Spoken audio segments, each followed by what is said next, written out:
ਜਿਹ ਪ੍ਰਸਾਦ ਕਰੇ ਪੁੰਨ ਬਹੁ ਦਾਨ। ਮਨ ਆਠ ਪਹਿਰ ਕਰ ਤਿਸ ਕਾ ਧਿਆਨ। ਜਿਹ ਪ੍ਰਸਾਦ ਤੂੰ ਆਚਾਰ ਬਿਵਹਾਰੀ। ਤਿਸ ਪ੍ਰਭ ਕਉ ਸਾਸ ਸਾਸ ਚਿਤਾਰੀ। ਜਿਹ ਪ੍ਰਸਾਦ ਤੇਰਾ ਸੁੰਦਰ ਰੂਪ। ਸੋ ਪ੍ਰਭ ਸਿਮਰੋ ਸਦਾ ਅਨੂਪ। ਜਿਹ ਪ੍ਰਸਾਦ ਤੇਰੀ ਨੀਕੀ ਜਾਤ। ਸੋ ਪ੍ਰਭ ਸਿਮਰ ਸਦਾ ਦਿਨ ਰਾਤ। ਜਿਹ ਪ੍ਰਸਾਦ ਤੇਰੀ ਪਤ ਰਹੈ। ਗੁਰ ਪ੍ਰਸਾਦ ਨਾਨਕ ਜਸ ਕਹੈ। ਜਿਹ ਪ੍ਰਸਾਦ ਤੇਰੀ ਪਤ ਰਹੈ। ਗੁਰ ਪ੍ਰਸਾਦ ਨਾਨਕ ਜਸ ਕਹੈ। ਜੁਗੋ ਜੁਗ ਅਟਲ ਸਤਿਗੁਰੂ ਜੀ। ਧੰਨ ਧੰਨ ਸ੍ਰੀ ਗੁਰੂ ਗ੍ਰੰਥ ਸਾਹਿਬ ਜੀ ਦਾ ਪਾਵਨ ਓਟ ਆਸਰਾ ਰੱਖੀਏ। ਸਤਿਕਾਰ ਸਹਿਤ ਸਾਰੇ ਪਿਆਰ ਨਾਲ ਆਖੋ ਜੀ ਵਾਹਿਗੁਰੂ ਜੀ ਕਾ ਖਾਲਸਾ ਵਾਹਿਗੁਰੂ ਜੀ ਕੀ ਫਤਿਹ। ਧੰਨ ਧੰਨ ਸਤਿਗੁਰੂ ਸ੍ਰੀ ਗੁਰੂ ਅਰਜਨ ਸਾਹਿਬ ਜੀ ਦੀ ਬਹੁਤ ਹੀ ਮਿੱਠੀ ਅਤੇ ਰੂਹਾਨੀਅਤ ਨਾਲ ਭਰੀ ਹੋਈ ਪਿਆਰੀ ਪਾਵਨ ਬਾਣੀ ਸੁਖਮਣੀ ਸਾਹਿਬ, ਜਿਸ ਦੀ ਵਿਚਾਰ ਅਸੀਂ ਰੋਜ਼ਾਨਾ ਕਰ ਰਹੇ ਹਾਂ। ਧੰਨ ਗੁਰੂ ਅਰਜਨ ਸਾਹਿਬ ਜੀ ਮਹਾਰਾਜ ਨੇ 6ਵੀਂ ਅਸ਼ਟਪਦੀ ਦੀ 5ਵੀਂ ਪੌੜੀ ਦੇ ਵਿੱਚ ਜਿਹੜੀਆਂ ਮਹਾਨ ਬਖਸ਼ਿਸ਼ਾਂ ਦੇ ਦੁਆਰਾ ਸਾਨੂੰ ਨਵਾਜਿਆ ਹੈ, ਅੱਜ ਅਸੀਂ ਉਹਨਾਂ ਮਹਾਨ ਬੋਲਾਂ ਨੂੰ ਆਪਣੇ ਜੀਵਨ ਦੇ ਵਿੱਚ ਧਾਰਨਾ ਹੈ। ਗੁਰੂ ਅਰਜਨ ਸਾਹਿਬ ਸੱਚੇ ਪਾਤਸ਼ਾਹ ਜੀ ਨੇ ਪਹਿਲੀ ਪੰਕਤੀ ਦੇ ਵਿੱਚ ਜੋ ਮਹਾਨ ਕਿਰਪਾ ਕੀਤੀ ਹੈ ਉਹਨੂੰ ਵਿਚਾਰੀਏ ਜੀ। ਜਿਹ ਪ੍ਰਸਾਦ ਕਰੇ ਪੁੰਨ ਬਹੁ ਦਾਨ। ਗੁਰੂ ਅਰਜਨ ਸਾਹਿਬ ਜੀ ਕਹਿੰਦੇ ਨੇ, ਜਿਸ ਅਕਾਲ ਪੁਰਖ ਵਾਹਿਗੁਰੂ ਦੀ ਕਿਰਪਾ ਨਾਲ ਇਹ ਬੰਦੇ ਤੂੰ ਕਈ ਪ੍ਰਕਾਰ ਦੇ ਪੁੰਨ ਅਤੇ ਬਹੁਤ ਸਾਰੇ ਦਾਨ ਕਰਦਾ ਹੈ। ਭਾਵ ਕਿ ਚੰਗੇ ਕਰਮਾਂ ਦੀ ਗੱਲ ਹੈ ਇੱਥੇ, ਕਿ ਤੂੰ ਚੰਗੇ ਕੰਮ ਕਰਦਾ ਹੈ ਤੇ ਚੰਗੇ ਕੰਮ ਕਰਕੇ ਤੈਨੂੰ ਆਪਣੇ ਆਪ ਨੂੰ ਸੁੱਖ ਮਹਿਸੂਸ ਹੁੰਦਾ ਹੈ, ਖੁਦ ਨੂੰ ਚੰਗਾ ਲੱਗਦਾ ਹੈ ਵੀ ਮੈਂ ਕੋਈ ਨਾ ਚੰਗਾ ਕੰਮ ਕੀਤਾ ਹੈ। ਤੇ ਜਦੋਂ ਤੂੰ ਕੋਈ ਚੰਗਾ ਕੰਮ ਕਰਦਾ ਹੈ ਤਾਂ ਨਾਲ ਤੈਨੂੰ ਲੋਕ ਵਡਿਆਈ ਵੀ ਦਿੰਦੇ ਨੇ, ਲੋਕ ਤੈਨੂੰ ਚੰਗਾ ਵੀ ਕਹਿੰਦੇ ਨੇ ਵੀ ਫਲਾਣਾ ਬੰਦਾ ਜਿਹੜਾ ਉਹ ਨਾ ਬਹੁਤ ਚੰਗੇ ਕੰਮ ਕਰਦਾ ਹੈ, ਉਹਨੇ ਪਿੰਡ ਲਈ, ਉਹਨੇ ਦੇਸ਼ ਲਈ, ਉਹਨੇ ਦੁਨੀਆ ਲਈ ਕੋਈ ਚੰਗਾ ਕੰਮ ਕੀਤਾ ਹੈ। ਫਿਰ ਕੀ ਹੁੰਦਾ ਹੈ, ਜਦੋਂ ਇਨਸਾਨ ਨੂੰ ਕੋਈ ਚੰਗਾ ਕਹਿੰਦਾ ਹੈ ਤੇ ਨਾਲ ਦੀ ਨਾਲ ਬੰਦੇ ਅੰਦਰ ਇੱਕ ਹਉਮੈ ਵੀ ਪਣਪਣੀ ਸ਼ੁਰੂ ਹੋ ਜਾਂਦੀ ਹੈ। ਪਰ ਬਹੁਤ ਘੱਟ ਇਸ ਦੁਨੀਆ ਵਿੱਚ ਲੋਕ ਹੁੰਦੇ ਨੇ ਜਿਹੜੇ ਲੋਕਾਂ ਦੇ ਦੁਆਰਾ ਦਿੱਤੀ ਹੋਈ ਸ਼ੋਭਾ ਨੂੰ ਅਤੇ ਵਡਿਆਈ ਨੂੰ ਪਚਾ ਸਕਦੇ ਨੇ। ਨਹੀਂ ਤਾਂ ਤਕਰੀਬਨ ਨਾ ਹਰ ਬੰਦੇ ਦੇ ਅੰਦਰ ਇੱਕ ਚਾਹਨਾ ਹੁੰਦੀ ਹੈ ਵੀ ਕੋਈ ਮੈਨੂੰ ਚੰਗਾ ਕਹੇ। ਜਦੋਂ ਕੋਈ ਤੁਹਾਨੂੰ ਮਾੜਾ ਕਹੇਗਾ ਤੁਹਾਨੂੰ ਚੰਗਾ ਨਹੀਂ ਲੱਗਦਾ। ਜਦੋਂ ਕੋਈ ਮਾੜਾ ਬੋਲੇਗਾ ਤੇ ਤੁਹਾਨੂੰ ਦੁੱਖ ਮਹਿਸੂਸ ਹੁੰਦਾ ਹੈ। ਕੋਈ ਤੁਹਾਡੀ ਸਿਫਤ ਕਰਦਾ, ਦੇਖੋ ਆਹ ਸਰੀਰ ਹੈ, ਸਰੀਰ ਦੇ ਅੰਦਰ ਕੀ ਐਸੇ ਜਜ਼ਬੇ ਨੇ ਪਰਮਾਤਮਾ ਨੇ ਪਾਏ ਹੋਏ, ਜਦੋਂ ਗੌਰ ਨਾਲ ਉਹਨਾਂ ਬਾਰੇ ਸੋਚੋ ਹੈਰਾਨ ਹੋਵੋਗੇ ਕਿ ਕੋਈ ਨਾ ਕੰਨਾਂ ਦੇ ਵਿੱਚ ਤੁਹਾਡੇ ਇਹ ਗੱਲ ਪਾ ਰਿਹਾ, ਤੂੰ ਬੜਾ ਸੋਹਣਾ ਹੈ, ਤੂੰ ਬਹੁਤ ਸਿਆਣਾ ਹੈ, ਸਮਝਦਾਰ ਇਨਸਾਨ ਹੈ, ਬੜਾ ਭਲਾ ਮਨੁੱਖ ਹੈ, ਤੁਹਾਨੂੰ ਬਹੁਤ ਚੰਗਾ ਲੱਗੇਗਾ, ਵਧੀਆ ਲੱਗੇਗਾ। ਪਰ ਜੇ ਤੁਹਾਡੇ ਇਹਨਾਂ ਕੰਨਾਂ ਵਿੱਚ ਕੋਈ ਸ਼ਬਦ ਪਾਏ, ਤੂੰ ਬਹੁਤ ਭੈੜਾ ਹੈ, ਚੰਗਾ ਇਨਸਾਨ ਨਹੀਂ ਹੈ, ਮਾੜਾ ਬੰਦਾ ਹੈ, ਤਾਂ ਫਿਰ ਪਤਾ ਕੀ ਹੁੰਦਾ ਹੈ, ਤੁਹਾਨੂੰ ਦੁੱਖ ਮਹਿਸੂਸ ਹੋਣਾ ਸ਼ੁਰੂ ਹੋ ਜਾਂਦਾ। ਉਹ ਕਿਹੜਾ ਜਜ਼ਬਾ ਹੈ ਜਿਹੜਾ ਅੰਦਰ ਦੁਖੀ ਅਤੇ ਸੁਖੀ ਕਰ ਰਿਹਾ ਹੈ? ਚੰਗਾ ਕਹੋ ਅਸੀਂ ਸੁਖੀ ਹੁੰਦੇ ਹਾਂ, ਮਾੜਾ ਕੋਈ ਸਾਨੂੰ ਕਹਿ ਦੇਵੇ ਤੇ ਆਪਾਂ ਦੁਖੀ ਹੋ ਜਾਂਦੇ ਹਾਂ। ਇਹ ਚੀਜ਼ ਸਾਡੇ ਅੰਦਰ ਜਿਹੜੀ ਹੈ ਨਾ, ਉਹਨੂੰ ਬਸ ਆਪਣੇ ਕੰਟਰੋਲ ਵਿੱਚ ਰੱਖਣਾ ਹੈ। ਇਹਨੂੰ ਗੁਰਬਾਣੀ ਦੇ ਵਿੱਚ ਵੀ ਸਤਿਗੁਰੂ ਜੀ ਨੇ ਬਹੁਤ ਸੋਹਣਾ ਵਰਣਨ ਕੀਤਾ ਹੈ ਕਿ ਕੋਈ ਚੰਗਾ ਕਹੇ ਚਾਹੇ ਮਾੜਾ ਕਹੇ, ਭਾਵ ਕੋਈ ਤੁਹਾਡੀ ਨਿੰਦਾ ਕਰੇ ਚਾਹੇ ਤੁਹਾਡੀ ਉਸਤਤ ਕਰੇ, ਤੁਸੀਂ ਬਸ ਆਪਣਾ ਕੰਮ ਕਰਦੇ ਜਾਓ। ਗੁਰੂ ਗ੍ਰੰਥ ਸਾਹਿਬ ਦਾ ਇੱਕ ਬਚਨ ਵਿਚਾਰਦੇ ਹਾਂ ਜਿੱਥੇ ਸਤਿਗੁਰੂ ਜੀ ਕਹਿੰਦੇ ਨੇ, ਉਸਤਤ ਨਿੰਦਾ ਨਾਨਕ ਜੀ ਮੈਂ ਹੱਬ ਵੰਜਾਈ ਛੋੜਿਆ, ਹੱਬ ਕਿਜ ਤਿਆਗੀ, ਹੱਬੇ ਸਾਕ ਕੁੜਾਵੇ ਡਿੱਠੇ ਤਉ ਪੱਲੇ ਤੈਂਡੇ ਲਾਗੀ। ਅਸੀਂ ਤਾਂ ਸਾਰਾ ਕੁਝ ਹੀ ਛੱਡ ਦਿੱਤਾ ਜੀ, ਨਾ ਸਾਨੂੰ ਕਿਸੇ ਦੀ ਵਡਿਆਈ ਨਾਲ ਮਤਲਬ, ਨਾ ਕਿਸੇ ਦੀ ਨਿੰਦਾ ਨਾਲ ਮਤਲਬ। ਜੇ ਤੁਸੀਂ ਚੰਗੇ ਰਸਤੇ ਉੱਤੇ ਤੁਰ ਰਹੇ ਹੋ, ਆਹ ਜਿਹੜੇ ਕਰੇ ਪੁੰਨ ਬਹੁ ਦਾਨ ਦੀ ਗੱਲ ਹੈ। ਪੁੰਨ ਭਾਵ ਉਹ ਕਰਮ ਕਰਨੇ ਜਿਨ੍ਹਾਂ ਵਿੱਚ ਸਾਨੂੰ ਸੁੱਖ ਮਹਿਸੂਸ ਹੋਵੇ, ਚੰਗਾ ਲੱਗੇ ਵੀ ਰੱਬ ਵੀ ਸਾਨੂੰ ਕਬੂਲ ਕਰੇਗਾ। ਲੋਕਾਂ ਦਾ ਭਲਾ ਕਰਨਾ, ਕਿਸੇ ਦਾ ਢਿੱਡ ਭਰਨਾ, ਦਾਨ ਆਦਿਕ ਕਰਨੇ, ਤੇ ਗੁਰੂ ਸਾਹਿਬ ਜੀ ਕਹਿੰਦੇ ਨੇ ਆਪਣੀ ਪਾਵਨ ਬਾਣੀ ਦੇ ਵਿੱਚ, ਜਦੋਂ ਤੂੰ ਚੰਗੇ ਕੰਮ ਕਰੇਗਾ ਤਾਂ ਲੋਕ ਤੈਨੂੰ ਚੰਗਾ ਤਾਂ ਕਹਿਣਗੇ ਹੀ, ਪਰ ਨਾਲ ਦੀ ਨਾਲ ਤੈਨੂੰ ਲੋਕ ਮਾੜਾ ਵੀ ਕਹਿਣਗੇ। ਚੰਗਾ ਕਹਿਣ ਵਾਲੇ ਵੀ ਲੋਕ ਨਾਲ ਹੀ ਹੁੰਦੇ ਨੇ, ਮਾੜਾ ਕਹਿਣ ਵਾਲੇ ਲੋਕ ਵੀ ਨਾਲ ਹੁੰਦੇ ਨੇ, ਕਿਉਂਕਿ ਇਹ ਇੱਕ ਹੀ ਸਿੱਕੇ ਦੇ ਦੋ ਪਹਿਲੂ ਹੈ। ਜਿਹੜੇ ਸਾਡੇ ਸਿਆਣੇ ਬਜ਼ੁਰਗ ਹੋਏ ਨੇ ਨਾ ਪੰਜਾਬ ਵਿੱਚ, ਉਹਨਾਂ ਨੇ ਕੁਝ ਕਹਾਵਤਾਂ ਬੜੀਆਂ ਸੋਹਣੀਆਂ ਬਣਾਈਆਂ ਨੇ ਤੇ ਉਹਨਾਂ ਦੀਆਂ ਗੱਲਾਂ ਬੜੀਆਂ ਪਿਆਰੀਆਂ ਨੇ। ਜਿਵੇਂ ਉਹ ਕਹਿੰਦੇ ਜੇ ਕਰ ਤੁਸੀਂ ਮਾੜੇ ਅੱਜ ਕੰਮ ਕਰਦੇ ਹੋ ਨਾ, ਲੋਕ ਤੁਹਾਨੂੰ ਕਹਿਣਗੇ ਬੰਦਾ ਬਹੁਤ ਮਾੜਾ। ਜੇਕਰ ਕੋਈ ਬਹੁਤ ਮਾੜਾ ਬੰਦਾ ਚੰਗੇ ਰਾਹ ਤੇ ਤੁਰ ਪਏ ਨਾ, ਲੋਕ ਉਹਨੂੰ ਕੀ ਪਤਾ ਕੀ ਕਹਿੰਦੇ ਨੇ, 900 ਚੂਹਾ ਖਾ ਕੇ ਬਿੱਲੀ ਹੱਜ ਨੂੰ ਗਈ, ਤਾਂ ਵੀ ਲੋਕ ਮਾੜਾ ਹੀ ਕਹਿੰਦੇ ਨੇ। ਪਰ ਤੁਸੀਂ ਆਪਣਾ ਕੰਮ ਕਰਦੇ ਜਾਓ, ਕਿਉਂਕਿ ਜੇਕਰ ਤੁਸੀਂ ਲੋਕਾਂ ਦੀਆਂ ਗੱਲਾਂ ਵਿੱਚ ਆ ਗਏ ਨਾ ਤੇ ਕਹਾਣੀ ਖਤਮ ਹੋ ਜਾਏਗੀ। ਬੜੇ ਬੜੇ ਵੱਡੇ ਲੋਕ ਮੈਂ ਇਸ ਦੁਨੀਆ 'ਚ ਦੇਖੇ ਨੇ, ਉਹ ਲੋਕਾਂ ਦੀਆਂ ਗੱਲਾਂ ਵਿੱਚ ਆ ਕੇ ਆਪਣਾ ਜਿਹੜਾ ਉਹ ਕੰਮ ਖਤਮ ਕਰ ਜਾਂਦੇ ਨੇ। ਫਿਰ ਕੀ ਹੋਇਆ, ਤੁਹਾਨੂੰ ਲੋਕ ਮਾੜਾ ਕਹਿ ਰਹੇ ਆ ਤਾਂ। ਹੁਣ ਅਸੀਂ ਸੁਖਮਨੀ ਸਾਹਿਬ ਦੀ ਕਥਾ ਕਰ ਰਹੇ ਹਾਂ, ਜਪਜੀ ਸਾਹਿਬ ਦੀ ਪਹਿਲਾਂ ਕੀਤੀ ਸੀ। ਜੋ ਸੱਚ ਹੈ ਉਹ ਤੁਹਾਡੇ ਸਾਹਮਣੇ ਆਪਾਂ ਰੱਖ ਰਹੇ ਹਾਂ, ਪਰ ਬਹੁਤ ਕੁਝ ਐਸਾ ਹੈ ਜਿਹੜਾ ਲੋਕਾਂ ਦੇ ਵਿੱਚ ਲੁਕਿਆ ਹੈ, ਉਹ ਵੀ ਤੁਹਾਡੇ ਸਾਹਮਣੇ ਰੱਖ ਰਹੇ ਹਾਂ। ਸਪਸ਼ਟ ਸ਼ਰੇਆਮ ਕਹਿੰਦੇ ਆ, ਦੇਹਧਾਰੀਆਂ, ਬਾਬਿਆਂ, ਪਖੰਡੀਆਂ, ਜੋਤਸ਼ੀਆਂ, ਪੰਡਤਾਂ ਆਦਿਕ ਦੇ ਪਿੱਛੇ ਜਾਣ ਦੀ ਲੋੜ ਨਹੀਂ। ਪਰ ਬੜੇ ਲੋਕ ਸਾਡੇ ਨਾਲ ਸਹਿਮਤ ਨੇ, ਪਰ ਕੁਝ ਅਸਹਿਮਤ ਵੀ ਨੇ। ਚੰਗਾ ਵੀ ਕਹਿੰਦੇ ਨੇ, ਮਾੜਾ ਵੀ ਕਹਿੰਦੇ ਨੇ। ਪਰ ਕੀ ਹੁਣ ਅਸੀਂ ਮਾੜੇ ਕਮੈਂਟ ਪੜ੍ਹ ਕੇ ਜਾਂ ਮਾੜੇ ਲੋਕਾਂ ਦੀਆਂ ਗੱਲਾਂ ਸੁਣ ਕੇ ਅਸੀਂ ਆਪਣਾ ਕੰਮ ਛੱਡ ਦਈਏ? ਨਹੀਂ, ਅਸੀਂ ਤਾਂ ਕੰਟੀਨਿਊਜ ਤੁਰਨਾ ਹੈ, ਗਾਂਹ ਜਾਣਾ ਹੈ। ਕਿਉਂਕਿ ਸਾਡਾ ਬਾਪੂ ਕਹਿੰਦੇ, ਅਗਾਂਹ ਕੂ ਤਰਾਂਗ ਪਿਛਾ ਫਿਰ ਨਾ ਮੋਹਡੜਾ, ਕਿ ਅਗਾਂਹ ਵੱਧਦਾ ਜਾ, ਤੈਨੂੰ ਪਿੱਛੇ ਮੁੜ ਕੇ ਵੇਖਣ ਦੀ ਲੋੜ ਨਹੀਂ। ਜੇ ਅਸੀਂ ਪਿੱਛੇ ਮੁੜ ਕੇ ਵੇਖਾਂਗੇ ਤਾਂ ਸਾਡਾ ਹੀ ਨੁਕਸਾਨ ਹੈ। ਇਸ ਲਈ ਸਾਨੂੰ ਪਿੱਛੇ ਮੁੜ ਕੇ ਵੇਖਣ ਦੀ ਲੋੜ ਨਹੀਂ, ਸਾਨੂੰ ਅਗਾਂਹ ਤੁਰਨਾ ਚਾਹੀਦਾ ਹੈ। ਇੱਕ ਬਚਨ ਮੈਂ ਹੋਰ ਨਾਲ ਐਡ ਕਰ ਦੇਵਾਂ ਸਤਿਗੁਰੂ ਗੁਰੂ ਗ੍ਰੰਥ ਸਾਹਿਬ ਦੀ ਪਾਵਨ ਬਾਣੀ ਦਾ। ਉੱਥੇ ਸਤਿਗੁਰੂ ਜੀ ਨੇ ਇੱਕ ਬੜੀ ਹੀ ਪਿਆਰੀ ਸਾਨੂੰ ਗੱਲ ਸਮਝਾਈ ਹੈ। ਕਹਿੰਦੇ, ਜੇ ਤੂੰ ਸੱਚਾ ਹੈ ਨਾ, ਇੱਕ ਚੀਜ਼ ਨੋਟ ਕਰੀ। ਆਪਾਂ 12ਵਾਂ 'ਚ ਪੜ੍ਹਦੇ ਹਾਂ, ਸੱਚੇ ਮਾਰਗ ਚੱਲਦੇ ਹਾਂ ਉਸਤਤ ਕਰਿਆ ਜਹਾਨ। ਸਤਿਗੁਰੂ ਕਹਿੰਦੇ, ਜੇਕਰ ਤੂੰ ਸੱਚਾ ਹੈ ਨਾ, ਇੱਕ ਚੀਜ਼ ਨੋਟ ਕਰ ਲੈ, ਲੋਕ ਤੈਨੂੰ ਪੱਥਰ ਵੀ ਮਾਰਨਗੇ, ਲੋਕ ਤੇਰੇ ਪੈਰਾਂ 'ਚ ਕੰਡੇ ਵੀ ਵਿਛਾਉਣਗੇ, ਤੈਨੂੰ ਮਾੜਾ ਵੀ ਕਹਿਣਗੇ, ਮਾੜਾ ਵੀ ਬੋਲਣਗੇ, ਪਰ ਤੂੰ ਆਪਣਾ ਕੰਮ ਕਰਦਾ ਜਾ। ਹੁਣ ਇੱਕ ਚੀਜ਼ ਨਾਲ ਇਹ ਐਡ ਹੈ ਕਿ ਅਸੀਂ ਨਾ ਜਦੋਂ ਵੀ ਕੋਈ ਚੰਗੇ ਕੰਮ ਕਰਨੇ ਨੇ, ਇਹ ਸੋਚ ਕੇ ਕਰਨੇ ਨੇ ਕਿ ਮੈਂ ਨਹੀਂ, ਮੇਰੇ ਕੋਲੋਂ ਅਕਾਲ ਪੁਰਖ ਵਾਹਿਗੁਰੂ ਕਰਵਾ ਰਿਹਾ।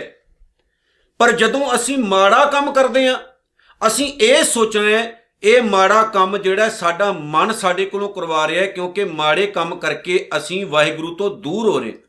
ਜਦੋਂ ਤੁਸੀਂ ਚੰਗਾ ਕੰਮ ਇਹ ਸੋਚ ਕੇ ਕਰੋਗੇ ਕਿ ਮਾਲਕ ਪ੍ਰਮਾਤਮਾ ਨੇ ਮੇਰੇ ਕੋਲੋਂ ਕਰਵਾਇਆ, ਫਿਰ ਸਤਿਗੁਰੂ ਜੀ ਕੀ ਕਹਿੰਦੇ ਨੇ, ਰੱਬ ਦੇ ਘਰ ਵਿੱਚ ਪ੍ਰਵਾਨ ਚੜ ਜਾਓਗੇ। ਮਨ 8 ਪਹਿਰ ਕਰ ਤਿਸਕਾ ਧਿਆਨ, ਧਿਆਨ ਵਿੱਚ ਜੁੜ ਜਾ, ਉਸ ਵਾਹਿਗੁਰੂ ਦੇ ਧਿਆਨ ਵਿੱਚ ਜੁੜ ਜਾ। 8 ਪਹਿਰ ਉਹਨੂੰ ਯਾਦ ਕਰਿਆ ਕਰ, ਜ਼ਿੰਦਗੀ ਵਿੱਚ ਉਹਨੂੰ ਕਦੇ ਭੁੱਲੀ ਨਾ, ਜਿਹਦੀ ਕਿਰਪਾ ਨਾਲ ਤੂੰ ਦੁਨੀਆ ਲਈ ਕੁਝ ਚੰਗਾ ਕਰਨ ਯੋਗ ਹੋਇਆ ਹੈ। ਸੰਸਾਰ ਵਿੱਚ ਬਹੁਤ ਚੰਗੇ ਚੰਗੇ ਲੋਕ ਹੋਏ ਨੇ ਜਿਨ੍ਹਾਂ ਨੇ ਆਪਣੇ ਲਈ ਘੱਟ ਪਰ ਦੁਨੀਆ ਲਈ ਜ਼ਿਆਦਾ ਕੀਤਾ ਹੈ। ਪਰ ਜਦੋਂ ਤੁਸੀਂ ਉਹਨਾਂ ਦਾ ਲਾਈਫ ਸਟਾਈਲ ਦੇਖਦੇ ਹੋ, ਉਹਨਾਂ ਦੇ ਵਿਚਾਰ ਪੜ੍ਹਦੇ ਹੋ, ਫਿਰ ਜਾ ਕੇ ਪਤਾ ਲੱਗਦਾ ਹੈ ਕਿ ਨਹੀਂ, ਉਹ ਉਹਨਾਂ ਨੇ ਚੰਗਾ ਕੀਤਾ ਹੀ ਨਹੀਂ, ਅਸਲ 'ਚ ਉਹਨਾਂ ਦਾ ਆਪਣਾ ਜੀਵਨ ਵੀ ਚੰਗਾ ਹੋ ਚੁੱਕਾ ਸੀ, ਤਾਂ ਹੀ ਚੰਗਾ ਹੋਇਆ। ਉਹ ਰੱਬ ਦੇ ਘਰ ਨੂੰ ਪ੍ਰਵਾਨ ਚੜ੍ਹ ਚੁੱਕੇ ਸੀ। ਇੱਕ ਚੀਜ਼ ਨੋਟ ਕਰ ਲਿਓ ਜੀ, ਭਾਈ ਗੁਰਦਾਸ ਸਾਹਿਬ ਨੇ ਕਵਿਤਾ ਵਿੱਚ ਜਿਹੜੀ ਗੱਲ ਕਹੀ ਹੈ ਨਾ, ਉਹ ਬੜੀ ਕਮਾਲ ਦੀ ਹੈ। ਜਿਵੇਂ ਭਾਈ ਗੁਰਦਾਸ ਸਾਹਿਬ ਕਹਿੰਦੇ, ਤੂੰ ਇੱਕ ਕਦਮ ਪੁੱਟੇਗਾ ਤਾਂ ਗੁਰੂ ਕਰੋੜਾਂ ਕਦਮ ਪੁੱਟਣ ਨੂੰ ਤਿਆਰ ਹੈ। ਇਹਦਾ ਮਤਲਬ ਪਤਾ ਕੀ ਹੈ ਜੀ? ਇਹਦਾ ਮਤਲਬ ਹੈ ਅਸੀਂ ਜਦੋਂ ਕੋਈ ਚੰਗਾ ਕੰਮ ਕਰਨ ਲਈ ਕਦਮ ਪੁੱਟਦੇ ਹਾਂ ਤਾਂ ਗੁਰੂ ਸਾਡਾ ਸਾਥ ਦੇਣਾ ਸ਼ੁਰੂ ਕਰ ਦਿੰਦਾ ਹੈ। ਜਦੋਂ ਵੀ ਤੁਸੀਂ ਚੰਗਾ ਕਰਮ ਕਰਨ ਲਈ ਅਗਾਂਹ ਵਧੋਗੇ ਤੇ ਵਾਹਿਗੁਰੂ ਵਸੀਲੇ ਬਣਾ ਦਿੰਦਾ ਹੈ। ਤੁਹਾਡੇ ਨਾਲ ਵਾਹਿਗੁਰੂ ਲੱਖਾਂ ਨਹੀਂ ਕਰੋੜਾਂ ਲੋਕਾਂ ਨੂੰ ਜੋੜ ਦਿੰਦਾ ਹੈ, ਅਟੈਚ ਕਰ ਦਿੰਦਾ ਹੈ। ਬਸ ਸ਼ੁਰੂਆਤ ਕਰਨੀ ਤੁਸੀਂ, ਤੇ ਆਪਣੇ ਆਪ ਨੂੰ ਨੀਵਾਂ ਰੱਖ ਕੇ ਤੁਰਨਾ, ਉਹਨੂੰ ਯਾਦ ਰੱਖਣਾ ਵੀ ਸਾਰਾ ਕੁਝ ਮੇਰੇ ਕੋਲੋਂ ਮੇਰਾ ਪਰਮੇਸ਼ਰ, ਮੇਰਾ ਅਕਾਲ ਪੁਰਖ ਵਾਹਿਗੁਰੂ ਕਰਵਾ ਰਿਹਾ। ਜਹ ਪ੍ਰਸਾਦ ਤੂੰ ਆਚਾਰ ਵਿਵਹਾਰੀ, ਇਹਦਾ ਮਤਲਬ ਹੈ ਜਿਹਦੀ ਕਿਰਪਾ ਨਾਲ ਤੂੰ ਦੁਨੀਆ ਦੀਆਂ ਸਾਰੀਆਂ ਰਸਮਾਂ ਨੂੰ, ਦੁਨੀਆ ਦੇ ਰਿਵਾਜਾਂ ਨੂੰ, ਦੁਨੀਆ ਵਿੱਚ ਜਿੰਨੇ ਵੀ ਕੰਮ ਨੇ ਉਹ ਕਰਨ ਜੋਗਾ ਹੋਇਆ ਹੈ। ਸਾਰੇ ਆਪਣੇ ਫਰਜ਼ ਨਿਭਾ ਰਹੇ ਹੈ। ਵੀ ਕੋਈ ਤੈਨੂੰ ਇਹ ਨਹੀਂ ਕਹੇਗਾ ਵੀ ਉਹ ਨਾ ਬੰਦਾ ਜਿਹੜਾ ਉਹ ਇਕੱਲਾ ਇੱਕ ਹੀ ਕੰਮ ਜੋਗਾ ਹੋ ਗਿਆ, ਬਾਕੀ ਉਹਨੇ ਸਭ ਕੁਝ ਹੀ ਛੱਡ ਦਿੱਤਾ। ਦੇਖੋ ਆਹ ਜਿਹੜਾ ਸੰਸਾਰ ਹੈ, ਜਿਹੜੀ ਦੁਨੀਆ ਹੈ, ਇਹਦੇ ਵਿੱਚ ਸਾਨੂੰ ਸਭ ਕੁਝ ਹੀ ਕਰਨਾ ਪੈਣਾ।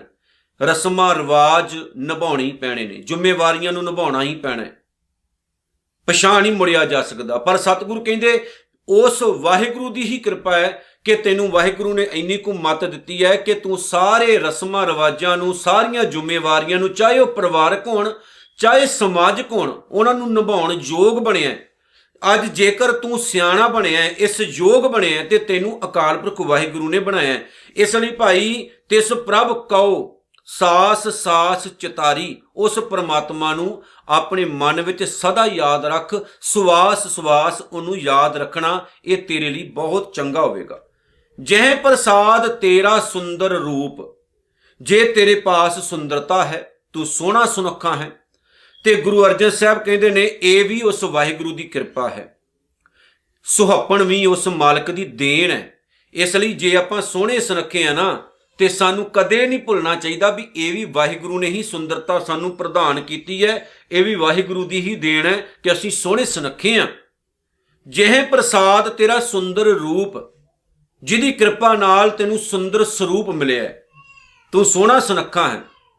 लोग तेरियां सिफतां करते हैं, गुरबाणी विचों असीं पढ़ते हैं, सतगुरु जी ऐसे इंसान के प्रति बड़े प्यारे बोल बोलते हैं, कहते बंदे परमात्मा नूं ना भुल्ली, उस वाहिगुरु नूं ना भुल्ली जिन्हें तेनू इन्नी सुंदरता दी है, इन्ना प्यारा बना दिता है कि सारे गुण तेरे विच पैदा कर दिते हैं। पर जदों तू उन्होंने भुल जाएगा फिर तू मिट्टी च रुलना है। एक दिन याद रखी, गुरबाणी का हर एक बचन बंदे नूं सच समझाउण दे लई है।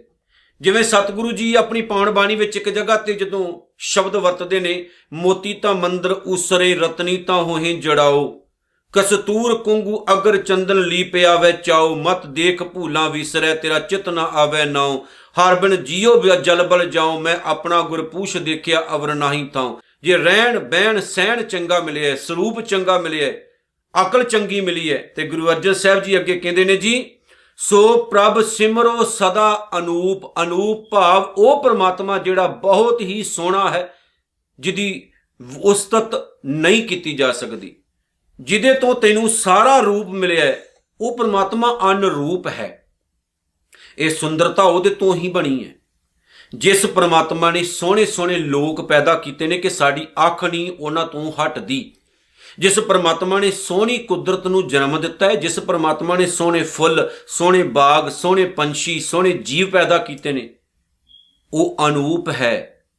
सुंदरता उहदे तो पैदा हुई है, वो सुंदरता नूं जन्म देने वाला है। तो सतगुरु कहते वो कितना प्यारा होगा, जिवें बाबा कबीर साहब ने आख्या, छड्ड चितरै चितराख चितेरा, उन्होंने याद रख जिन्हें ये चित्र तैयार किया। चित्र वेख के ही ना मदहोश हो जा, मर ना जा नाल ही। सुबहान अल्लाह आपां कहने ना, सुबहान अल्लाह, वाह वाह वाह कहने ना आपां, पर जिन्हें तैयार किया उन्होंने याद रख। साडे घर च बच्चे पैदा होंदे ने ना, सोहणे सुनखे पैदा होण ते साडी अख नहीं उन्हां तों हटदी। सानू जीवन साथी सोहना सुनखा मिल जाए, असीं बड़े माण नाल चलदे हां। साडे बच्चे सोहणे सुनखे होण, साडे दोस्त सोहणे सुनखे होण, असीं सोहणे सुनखे होईए, बड़ा चंगा लगदा ना सानू। पर जिन्ने ये सुंदरता पैदा की है ना, सतगुरु जी कहंदे ओनू याद रखना है, ओनू भी आपां नहीं भुलाउणा। उहदे नाल सुंदरता विच होर गुण पैदा होणगे। कल्ला सोहना नहीं, जीवन भी सोहना होना चाहिए। कली ये नहीं शक्ल सूरत ही सोहनी होवे, शक्लां सूरतां वाले तां बहुत सोहणे वेखे ने, पर कई बार शक्ल सूरत बहुत सोहनी हुंदी, बोलण दा कख नहीं पता हुंदा, जदों मूँह तो बोलदे ने तां अग ही ला दिंदे ने बंदे नूं। कली शक्ल सूरत ही नहीं, जीवन विच भी चंगियाई होनी चाहिए। जिवें किसी विद्वान ने, जिवें किसी शायरकार ने एक जगह ते बहुत सोहना लिखिया है कि मैं गुलाम कली शक्ल दा नहीं हाँ, मैं गुलाम सूरत दा नहीं है, मैं गुलाम सीरत दा हाँ। कली सूरत नहीं, सीरत होवे अंदर, उच्चा आचरण भी होवे, जीवन भी चंगा होवे, और ये चीज़ तो मालक दे दसे हुए रस्ते उत्ते तुरिया ही प्राप्त होनी है। जदों असीं गुरु नानक दे सच्चे राह उत्ते तुरांगे तां ये चीज़ सतगुरु साडे विच पैदा कर देगा। जै प्रसाद तेरी नीकी जात, जिहदी कृपा नाल तैनूं आ मनुख जाति मिली है जिहड़ी बहुत सोहनी है, तू बड़ा सोहना सुनखा, वाहिगुरु ने तेनू इंसान बनाया, यही बहुत वड्डी गल है। इंसान बनन तो बाद भगवान बनन बारे ना सोची, रब बनन बारे ना सोची, चंगा इंसान बन। पहला तो उहदा शुक्र कर, शुकराना कर, मालका तेरी कृपा तेरी दया मैनू तू इंसान बनाया। जदों तू जानवरां नूं वेखे, कीड़ियां नूं वेखे, पशु पंछियां नूं वेखे, सोचे ਵੀ ਤੇਰੀ ਰਹਿਮਤ ਹੈ ਦਾਤਿਆ ਕਿ ਤੂੰ ਮੈਨੂੰ ਇਨਸਾਨ ਦੀ ਜੂਨ ਦਿੱਤੀ ਹੈ, ਇਨਸਾਨ ਬਣਾਇਆ ਹੈ। ਇੰਨੀ ਹੀ ਬੜੀ ਤੇਰੀ ਰਹਿਮਤ ਹੈ। ਸੋ ਪ੍ਰਭ ਸਿਮਰ ਸਦਾ ਦਿਨ ਰਾਤ, ਰਾਤ ਦਿਨ ਉਸ ਪਰਮਾਤਮਾ ਨੂੰ ਯਾਦ ਰੱਖ ਜਿਨੇ ਤੈਨੂੰ ਇਨਸਾਨ ਬਣਾਇਆ। ਉਹਦੇ ਤੋਂ ਬਾਅਦ ਜੇ ਅਸੀਂ ਚੰਗੇ ਕੰਮ ਕਰਦੇ ਹਾਂ ਤਾਂ ਅਸੀਂ ਵਾਹਿਗੁਰੂ ਦੇ ਨੇੜੇ, ਮਾੜੇ ਕੰਮ ਕਰਦੇ ਹਾਂ ਤਾਂ ਵਾਹਿਗੁਰੂ ਤੋਂ ਦੂਰ ਹੋ ਜਾਂਦੇ ਹਾਂ। ਉਸੇ ਤਰ੍ਹਾਂ ਜਿਵੇਂ ਆਪਣੇ ਬੱਚਿਆਂ ਵਿੱਚ ਅਸੀਂ ਦੇਖਦੇ ਹਾਂ ਆਪਣੇ ਆਪ ਨੂੰ, ਹਰ ਮਾਂ-ਬਾਪ ਇਹ ਚਾਹੁੰਦਾ ਸਾਡੇ ਬੱਚੇ ਸਾਡੇ ਵਰਗੇ ਬਣਨ, ਚੰਗੇ ਬਣਨ, ਸਿਆਣੇ ਬਣਨ। ਜੇ ਉਹ ਵਿਗੜ ਜਾਣ ਅਸੀਂ ਉਹਨਾਂ ਤੋਂ ਦੂਰ ਹੀ ਹੋ ਜਾਂਦੇ ਹਾਂ। ਚੰਗੇ ਹੋਣ ਅਸੀਂ ਕਿੰਨਾ ਪਿਆਰ ਕਰਦੇ ਹਾਂ। ਇਦਾਂ ਹੀ ਪ੍ਰਮਾਤਮਾ ਨਾਲ ਚੰਗਿਆਈ ਵਾਲਾ ਵਰਤਾਓ ਰੱਖੀਏ, ਉਹਦੇ ਗੁਣਾਂ ਨੂੰ ਜੀਵਨ ਵਿੱਚ ਪੈਦਾ ਕਰੀਏ। ਗੁਰੂ ਰਾਮਦਾਸ ਸਾਹਿਬ ਦੇ ਘਰ ਦੀ ਇੱਕ ਗੱਲ ਮੈਂ ਤੁਹਾਡੇ ਨਾਲ ਸਾਂਝੀ ਕਰਾਂ। ਧੰਨ ਗੁਰੂ ਰਾਮਦਾਸ ਸੱਚੇ ਪਾਤਸ਼ਾਹ ਜੀ ਗੋਇੰਦਵਾਲ ਦੇ ਵਿੱਚ ਨੇ, ਤੇ ਗੋਇੰਦਵਾਲ ਵਿੱਚ ਬਹੁਤ ਸਾਰੇ ਸਿੱਖ ਤੇ ਹੋਰ ਵੀ ਕਈ ਧਰਮਾਂ ਦੇ ਲੋਕ ਰਹਿੰਦੇ ਸੀ। ਗੋਇੰਦਵਾਲ ਜਿਹਦੇ ਬਾਰੇ ਗੁਰਬਾਣੀ ਵਿੱਚ ਇੱਕ ਸ਼ਬਦ ਆਉਂਦਾ ਹੈ, ਗੋਇੰਦਵਾਲ ਗੋਵਿੰਦਪੁਰੀ ਸਮ ਜਲਨ ਤੀਰ ਵਿਪਾਸ ਬਣਾਇਓ। ਜਿਹੜਾ ਬਿਆਸਾ ਦਰਿਆ ਦੇ ਤੀਰ ਭਾਵ ਕੰਢਾ, ਜਿਹੜਾ ਬਿਆਸਾ ਦਰਿਆ ਦੇ ਕੰਢੇ ਤੇ ਜਲਨ ਭੱਟ ਜੀ ਕਹਿੰਦੇ ਨੇ ਬਣਿਆ ਹੋਇਆ ਹੈ, ਉਹ ਗੋਇੰਦਵਾਲ ਗੋਵਿੰਦਪੁਰੀ ਸਮ, ਰੱਬ ਦਾ ਘਰ, ਰੱਬ ਦਾ ਸ਼ਹਿਰ ਜਪਦਾ ਹੈ, ਜਿੱਥੇ ਹਰ ਵਕਤ ਰੱਬ ਦੀਆਂ ਗੱਲਾਂ, ਰੱਬ ਦੀਆਂ ਪਿਆਰੀਆਂ ਬਾਤਾਂ ਹੁੰਦੀਆਂ ਨੇ। ਜਿੱਥੇ ਬਹੁਤ ਚੰਗੇ ਇਨਸਾਨ ਰਹਿੰਦੇ ਨੇ, ਉੱਥੇ ਕੁਝ ਐਸੇ ਲੋਕ ਵੀ ਰਹਿੰਦੇ ਨੇ ਜਿਹੜੇ ਗੁਰੂ ਘਰ ਦਾ ਰਾਤ ਦਿਨ ਬੁਰਾ ਚਾਹੁੰਦੇ ਨੇ, ਗੁਰੂ ਘਰ ਦੀ ਨਿੰਦਾ ਕਰਦੇ ਆ। ਗੁਰੂ ਰਾਮਦਾਸ ਸਾਹਿਬ ਸੱਚੇ ਪਾਤਸ਼ਾਹ ਦੇ ਖਿਲਾਫ ਨਾ ਗੋਇੰਦਵਾਲ ਵਿੱਚ ਇੱਕ ਤਪਾ ਰਹਿੰਦਾ ਹੁੰਦਾ ਸੀ, ਤੇ ਰਾਤ ਦਿਨ ਉਹਨੇ ਗਲਤ ਪ੍ਰਚਾਰ ਕਰਨਾ, ਜੋਗ ਮਤ ਦੇ ਨਾਲ ਉਹ ਸੰਬੰਧਿਤ ਸੀ। ਪਰ ਲੋਕ ਸਿਆਣੇ ਹੋ ਚੁੱਕੇ ਸੀ ਗੁਰਬਾਣੀ ਮੁਤਾਬਕ ਤੁਰ ਕੇ, ਤਾਂ ਉਹਦੀ ਦੁਕਾਨਦਾਰੀ ਬੰਦ ਹੋ ਗਈ। ਲੋਕਾਂ ਨੇ ਉਹਨੂੰ ਮੂੰਹ ਲਾਉਣਾ ਬੰਦ ਕਰ ਦਿੱਤਾ, ਮੱਥੇ ਟੇਕਣੇ ਬੰਦ ਕਰ ਦਿੱਤੇ, ਉਹ ਭੁੱਖਾ ਮਰਨ ਲੱਗਾ। ਦੇਖੋ, ਜਿਹੜਾ ਤਾਂ ਇਨਸਾਨ ਹੈ ਮਿਹਨਤੀ, ਉਹਨੂੰ ਤਾਂ ਲੋਕਾਂ ਦੇ ਪੂਜਾ ਧਾਨ ਉੱਤੇ ਜਿਉਣ ਦੀ ਲੋੜ ਨਹੀਂ। ਜਿਹੜਾ ਬੰਦਾ ਮਿਹਨਤੀ ਨਹੀਂ ਹੈ, ਲੋਕਾਂ ਦੇ ਉੱਤੇ ਹੀ ਨਿਰਭਰ ਹੈ, ਉਹਨਾਂ ਨੂੰ ਤਾਂ ਇੱਕ ਦਿਨ ਭੁੱਖੇ ਮਰਨਾ ਹੀ ਪੈਣਾ। ਜਦੋਂ ਲੋਕ ਸਿਆਣੇ ਹੋ ਜਾਂਦੇ ਨੇ ਫਿਰ ਇਹੋ ਜਿਹੇ ਲੋਕ ਭੁੱਖੇ ਮਰਦੇ। ਇਸ ਲਈ ਮੈਂ ਕਹਿੰਦਾ ਹੁੰਦਾ, ਸਾਧਾਂ ਇਹੋ ਜਿਹੀਆਂ ਪਖੰਡੀਆਂ, ਇਹੋ ਜਿਹੀਆਂ ਬਾਬਿਆਂ ਤੇ ਨਕਲੀ ਗੁਰੂਆਂ ਕੋਲ ਨਾ ਜਾਇਆ ਕਰੋ। ਇਹ ਤੁਹਾਡੇ ਉੱਤੇ ਪਲਣ ਵਾਲੇ ਨੇ, ਤੁਸੀਂ ਇਹਨਾਂ ਨੂੰ ਅਮੀਰ ਤੇ ਬਹੁਤ ਜ਼ਿਆਦਾ ਅਮੀਰ ਬਣਾਇਆ ਹੋਇਆ। ਇੱਕ ਦਿਨ ਕੀ ਹੋਇਆ, ਉਹਦੀ ਕਹਾਣੀ ਖਤਮ ਹੋ ਗਈ। ਲੋਕਾਂ ਨੇ ਮੱਥੇ ਟੇਕਣੇ, ਉਹਨੂੰ ਫੋਲੋ ਕਰਨਾ ਬੰਦ ਕਰ ਦਿੱਤਾ, ਕਿਉਂਕਿ ਘਸੀਆਂ ਪਿੱਟੀਆਂ ਗੱਲਾਂ ਕਦੋਂ ਤੱਕ ਚੱਲਣੀਆਂ ਸੀ। ਜਿੱਦਾਂ ਦੇ ਪੁੱਠੇ ਸਿੱਧੇ ਲੋਕਾਂ ਕੋਲ ਆਸਣ ਲਵਾਉਂਦਾ ਸੀ, ਜਪ ਤਪ ਕਰਾਉਂਦਾ ਸੀ, ਉਹ ਬੰਦ ਹੋ ਗਿਆ। ਉਹਨੇ ਨਾ ਗੁਰੂ ਸਾਹਿਬ ਦੇ ਬਾਰੇ ਨਾ ਗਲਤ ਬੋਲਣਾ ਸ਼ੁਰੂ ਕਰ ਦਿੱਤਾ, ਗੁਰੂ ਸਾਹਿਬ ਦੇ ਸਿੱਖਾਂ ਦੇ ਬਾਰੇ ਗਲਤ ਬੋਲਣਾ ਸ਼ੁਰੂ ਕਰ ਦਿੱਤਾ। ਇੱਕ ਦਿਨ ਕੀ ਹੋਇਆ, ਕੁਝ ਲੋਕਾਂ ਦੀ ਸ਼ਰਾਰਤ ਵਿੱਚ ਆ ਕੇ ਉਹ ਗੁਰੂ ਸਾਹਿਬ ਦੇ ਦਰਬਾਰ ਵਿੱਚ ਜਾ ਪਹੁੰਚਿਆ ਤੇ ਗੁਰੂ ਰਾਮਦਾਸ ਸਾਹਿਬ ਦੇ ਸਾਹਮਣੇ ਖੜਾ ਹੋ ਗਿਆ। ਜਾ ਕੇ ਉਹਨੇ ਗੁਰੂ ਰਾਮਦਾਸ ਸਾਹਿਬ ਨੂੰ ਆਖਿਆ, ਤੁਹਾਡੇ ਸਿੱਖ ਜਿਹੜੇ ਮੈਨੂੰ ਅਭਿਮਾਨੀ ਦਿਸਦੇ ਆ, ਤੁਮਰੇ ਸਿੱਖ ਦਿਸੈ ਅਭਿਮਾਨੀ, ਮੈਨੂੰ ਤੇਰੇ ਜਿਹੜੇ ਸਿੱਖ ਹੈ ਉਹ ਹੰਕਾਰੀ ਦਿਸਦੇ ਆ। ਗੁਰੂ ਰਾਮਦਾਸ ਜੀ ਕਹਿਣ ਲੱਗੇ ਵੀ ਤਪਾ ਜੀ ਕਿਵੇਂ? ਉਹ ਕਹਿੰਦਾ, ਨਾ ਇਹ ਜਪ ਨੂੰ ਮੰਨਦੇ, ਨਾ ਤਪ ਨੂੰ, ਨਾ ਇਹ ਗਾਇਤਰੀ ਮੰਤਰ ਪੜ੍ਹਦੇ ਐ, ਨਾ ਇਹ ਵੇਦਾਂ ਨੂੰ ਮੰਨਦੇ ਐ, ਨਾ ਜਾਤ ਪਾਤ ਨੂੰ ਮੰਨਦੇ ਐ, ਨਾ ਤੀਰਥ ਅਸਥਾਨਾਂ ਨੂੰ ਮੰਨਦੇ ਐ, ਨਾ ਨਰਕ ਸਵਰਗ ਵਿੱਚ ਯਕੀਨ ਰੱਖਦੇ ਐ। ਹੋਰ ਬਹੁਤ ਸਾਰੀਆਂ ਗੱਲਾਂ ਉਹਨੇ ਕਹੀਆਂ ਵੀ ਜਿਹੜਾ ਪੁਰਾਤਨ ਧਰਮ ਹੈ, ਸਨਾਤਨ ਮਤ, ਉਹਦੀ ਦਿੱਤੀ ਰਹੁ ਰੀਤ ਉੱਤੇ ਨਹੀਂ ਤੁਰਦੇ। ਇਸ ਲਈ ਤੇਰੇ ਜਿਹੜੇ ਸਿੱਖ ਹੈ ਅਭਿਮਾਨੀ ਹੈ, ਹੰਕਾਰੀ ਹੈ, ਉਹਨਾਂ ਵਿੱਚ ਧਰਮ ਨਾਮ ਦੀ ਕੋਈ ਸ਼ੈ, ਕੋਈ ਚੀਜ਼ ਨਹੀਂ। ਗੁਰੂ ਰਾਮਦਾਸ ਸਾਹਿਬ ਮੁਸਕਰਾ ਕੇ ਕਹਿੰਦੇ ਨੇ, ਜੋਗੀ ਜੀ ਕੀ ਤੁਸੀਂ ਧਰਮੀ ਹੋ? ਕਹਿੰਦਾ, ਮੈਂ ਬਹੁਤ ਵੱਡਾ ਧਰਮੀ ਆ, ਮੈਂ ਇਸ ਧਰਮ ਦੇ ਸਾਰੀ ਚੀਜ਼ਾਂ ਨੂੰ ਫੋਲੋ ਕਰਦਾ, ਜਪ ਤਪ ਕਰਦਾ, ਸਭ ਫੋਲੋ ਕਰਦਾ। ਵਹਿਮ ਭਰਮ ਕਰਮ ਕਾਂਡ ਕਰਨ ਵਾਲਾ ਇਨਸਾਨ ਗੁਰੂ ਰਾਮਦਾਸ ਸਾਹਿਬ ਕਹਿੰਦੇ ਧਰਮੀ ਨਹੀਂ ਹੁੰਦਾ। ਗੁਰੂ ਰਾਮਦਾਸ ਸਾਹਿਬ ਨੇ ਉਸ ਤਪੇ ਨੂੰ, ਜਿਹੜਾ ਸੜਿਆ ਬਲਿਆ ਹੋਇਆ ਆਇਆ ਸੀ, ਅੱਗ ਬਬੂਲਾ ਹੋ ਕੇ ਬੜੇ ਪਿਆਰ ਨਾਲ ਉਹਨੂੰ ਸਮਝਾਉਂਦਿਆਂ ਹੋਇਆ ਕਿਹਾ, ਤਪਾ ਜੀ ਪਹਿਲਾਂ ਤਾਂ ਸ਼ਾਂਤੀ ਨਾਲ ਬੈਠੋ, ਫਿਰ ਗੱਲ ਕਰਦੇ ਆਂ। ਸਤਿਗੁਰੂ ਜੀ ਨੇ ਉਹਨੂੰ ਆਖਿਆ, ਪਹਿਲਾਂ ਤਾਂ ਤੂੰ ਗ੍ਰਸਤੀ ਨਹੀਂ, ਤੂੰ ਗ੍ਰਸਤ ਮਾਰਗ ਨੂੰ ਰਾਤ ਦਿਨ ਭੰਡਦਾ, ਗ੍ਰਸਤੀਆਂ ਦੇ ਉੱਤੇ ਹੀ ਜਿਉਣਾ, ਗਰਮੀਆਂ ਸਰਦੀਆਂ ਵਿੱਚ ਲੋੜ ਤੇਰੀ ਗ੍ਰਸਤੀ ਹੀ ਪੂਰੀ ਕਰਦੇ ਨੇ। ਤੂੰ ਸਮਾਜ ਦੀਆਂ ਜ਼ਿੰਮੇਵਾਰੀਆਂ ਤੋਂ ਭੱਜਿਆ ਹੋਇਆ, ਇਹ ਸਮਾਜ ਦੀਆਂ ਜ਼ਿੰਮੇਵਾਰੀਆਂ ਨੂੰ ਚੁੱਕਦੇ ਨੇ। ਜਿੱਥੇ ਆਪਣਾ ਪਰਿਵਾਰ ਪਾਲਦੇ ਨੇ, ਉੱਥੇ ਤੇਰੇ ਵਰਗੇ ਪਤਾ ਨਹੀਂ ਕਿੰਨੇ ਹੋਰ ਵਿਹਲੜ ਹੈ ਜਿਹੜੇ ਇਹਨਾਂ ਦੇ ਸਿਰ ਤੋਂ ਰੋਟੀ ਖਾਂਦੇ ਨੇ, ਉਹਨਾਂ ਵਿੱਚੋਂ ਇੱਕ ਤੂੰ ਵੀ ਹੈ। ਪਰਮਾਤਮਾ ਨੇ ਇਸ ਸੰਸਾਰ ਨੂੰ, ਇਸ ਕਾਇਨਾਤ ਨੂੰ ਅਗਾਂਹ ਚੱਲਦੀ ਰੱਖਣ ਲਈ ਇਹ ਨਿਯਮ ਤਿਆਰ ਕੀਤਾ ਗ੍ਰਸਤ ਦਾ, ਪਰ ਤੂੰ ਉਹਨਾਂ ਨੂੰ ਭੰਡਦਾ ਹੈ, ਦੂਰ ਭੱਜਦਾ ਹੈ। ਜਿਨ੍ਹਾਂ ਕੋਲੋਂ ਲੈ ਕੇ ਖਾਣਾ ਉਹਨਾਂ ਨੂੰ ਹੀ ਮਾੜਾ ਕਹਿੰਦਾ ਤੂੰ। ਇਸ ਲਈ ਸਭ ਤੋਂ ਪਹਿਲੀ ਗੱਲ, ਤੂੰ ਰੱਬ ਦੀ ਨਿਗਾਹ 'ਚ ਪ੍ਰਵਾਨ ਨਹੀਂ। ਦੂਸਰੀ, ਸਾਡੇ ਸਿੱਖ ਏਕ ਓੰਕਾਰ ਦੇ ਪੁਜਾਰੀ ਨੇ। ਅਸੀਂ ਕਿਸੇ ਗਾਇਤਰੀ ਮੰਤਰ ਨੂੰ ਨਹੀਂ ਮੰਨਦੇ, ਨਾ ਅਸੀਂ ਵੇਦਾਂ ਸ਼ਾਸਤਰਾਂ ਵਿੱਚ ਵਿਸ਼ਵਾਸ ਰੱਖਦੇ ਹਾਂ, ਨਾ ਸਾਡੇ ਸਿੱਖ ਤੀਰਥਾਂ ਉੱਤੇ ਜਾ ਕੇ ਨਹਾਉਣ ਵਿੱਚ ਵਿਸ਼ਵਾਸ ਰੱਖਦੇ ਨੇ, ਨਾ ਸਾਡੇ ਸਿੱਖ ਤਰ੍ਹਾਂ ਤਰ੍ਹਾਂ ਦੇ ਜਿਹੜੇ ਜਪ ਤੇ ਤਪ ਕਰਨ ਵਿੱਚ ਵਿਸ਼ਵਾਸ ਰੱਖਦੇ ਨੇ, ਤੇ ਨਾ ਉਹਨਾਂ ਨੂੰ ਤੂਣੀਆਂ ਧੂਣੀਆਂ ਤਪਾ ਕੇ ਤੇ ਤਪ ਕਰਨ ਦੀ ਲੋੜ ਹੈ, ਸਰੀਰ ਦੀ ਸਾਧਨਾ ਕਰਨ ਦੀ ਲੋੜ ਹੈ। ਸਾਡੇ ਸਿੱਖ ਗੁਰੂ ਨਾਨਕ ਸਾਹਿਬ ਦੀ ਬਾਣੀ ਪੜ੍ਹਦੇ ਹੈ, ਸਾਫ ਸੁਥਰਾ ਜੀਵਨ ਬਤੀਤ ਕਰਦੇ ਹੈ, ਖੁਦ ਕਿਰਤਕਾਰ ਕਰਦੇ ਹੈ, ਸੰਸਾਰ ਲਈ ਚੰਗਾ ਕੰਮ ਕਰਦੇ ਹੈ, ਤੇ ਉਸ ਵਾਹਿਗੁਰੂ ਦੇ ਡਰ ਭਉ ਵਿੱਚ ਜਿਉਂਦੇ ਹੈ ਜਿਹਨੂੰ ਤੂੰ ਵਸਾਰ ਬੈਠਾ ਹੈ। ਜਿਹਦੇ ਅੰਦਰ ਇਹ ਚੀਜ਼ਾਂ ਮੌਜੂਦ ਨੇ, ਉਹਨੂੰ ਤੇਰੇ ਵਰਗੇ ਵਹਿਮ ਭਰਮ ਕਰਨ ਦੀ ਲੋੜ ਨਹੀਂ। ਆਖਿਰਕਾਰ ਜਦੋਂ ਗੁਰੂ ਰਾਮਦਾਸ ਸਾਹਿਬ ਨੇ ਉਹਦੀਆਂ ਅੱਖਾਂ ਤੇ ਬੰਨੀ ਹੋਈ ਪੱਟੀ ਖੋਲੀ ਨਾ, ਉਹਨੂੰ ਸੱਚ ਸਮਝਾਇਆ ਵੀ ਜੋ ਤੂੰ ਕਰ ਰਿਹਾ ਇਹਨਾਂ ਦਾ ਫਾਇਦਾ ਕੀ ਹੈ, ਤੂੰ ਧੂਣੀਆਂ ਤਪਾ ਕੇ ਜਪ ਤਪ ਕਰਦਾ ਇਹਦਾ ਫਾਇਦਾ ਕੀ ਹੈ। ਉਹ ਗੁਰੂ ਰਾਮਦਾਸ ਸਾਹਿਬ ਦੇ ਚਰਨਾਂ 'ਚ ਹੱਥ ਜੋੜ ਕੇ ਖਲੋ ਕੇ ਕਹਿੰਦਾ, ਮਹਾਰਾਜ ਲੋਕਾਂ ਦੀ ਚੁੱਕ ਵਿੱਚ ਆ ਕੇ ਮੈਂ ਸਭ ਕੁਝ ਕਰ ਬੈਠਾ, ਕਿਰਪਾ ਕਰਿਓ, ਮੈਂ ਵੀ ਚਾਹੁੰਦਾ ਇੱਕ ਸੱਚਾ ਸਿੱਖ ਬਣਾ, ਮੈਨੂੰ ਵੀ ਸਿੱਖੀ ਦੀ ਦਾਤ ਦਿਓ।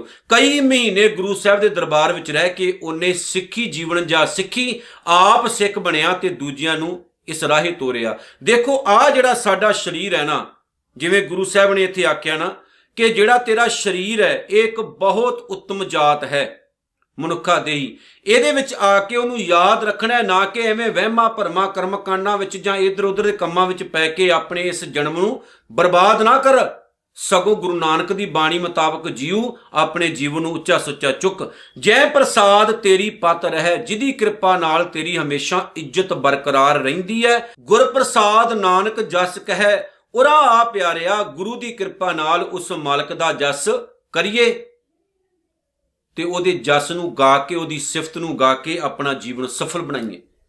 ਅਸੀਂ ਵੀ ਸਾਰੇ ਇਹਨਾਂ ਫਰਜ਼ਾਂ ਨੂੰ ਪਹਿਚਾਣੀਏ, ਗੁਰੂ ਸਾਹਿਬ ਨੇ ਜਿਹੜੇ ਰਸਤੇ ਦਿੱਤੇ ਨੇ ਉਹਨਾਂ ਰਸਤਿਆਂ ਉੱਤੇ ਤੁਰੀਏ ਤਾਂ ਕਿ ਸਾਡਾ ਜੀਵਨ ਜਿਹੜਾ ਸੁਹੇਲਾ ਹੋ ਸਕੇ। ਨਾਨਕ ਨਾਮ ਚੜ੍ਹਦੀ ਕਲਾ ਤੇਰੇ ਭਾਣੇ, ਸਰਬੱਤ ਦਾ ਭਲਾ। ਵਾਹਿਗੁਰੂ ਜੀ ਕਾ ਖਾਲਸਾ, ਵਾਹਿਗੁਰੂ ਜੀ ਕੀ ਫਤਿਹ।